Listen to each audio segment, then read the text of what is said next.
убрали старый асфальт с Лебедевского моста, и я, пробегая мимо, увидела вот на самой верхушке моста вот проплешины старой брусчатки, обнажившиеся брусчатки. Увидела, сфотографировала и тут же опубликовала снимок в соцсетях. Фотография вызвала интерес у казанцев. Тут же публика среагировала, потому что все в один голос сказали: а давайте сохраним. Инициативная группа направила сразу несколько запросов: петицию в народный контроль, обращение к помощнику президента республики Олесе Балтусовой, письма в СМИ. Но ремонт на мосту продолжался и даже близился к концу.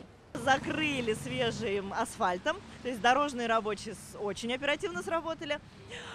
И только к 6 мая сработали уже чиновники и дали распоряжение все-таки снова этот свежий асфальт снять и снова провести исследования по поводу этой брусчатки. Лебедевский мост строили долгих 6 лет, сдали лишь в 1907 году. Это единственный каменный мост в Казани и единственный сохранившийся с дореволюционного времени. Все остальные мосты по Булаку 50-х годов.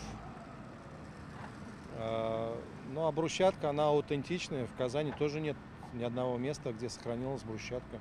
Поручение сохранить брусчатку на мосту дал президент Татарстана, говорит помощник Олеся Балтусова. Для Казани это важный исторический объект. Ценно, конечно, что это мост архитектора Льва Харчановича. Это единственный мост, спроектированный им здесь, в Казани. Он сохранил свою архитектуру. Вот это знаменитый горбатый мост, он у нас один на Булаке. Мы видим сейчас, как собирают камни, их увезут на базу и очистят, а после вернут обратно на мост и выложат в ту же композицию, что была до этого. Будет произведена укладка бетона монолита марки 350 армированного, и сверху будет уложена та же самая брусчатка.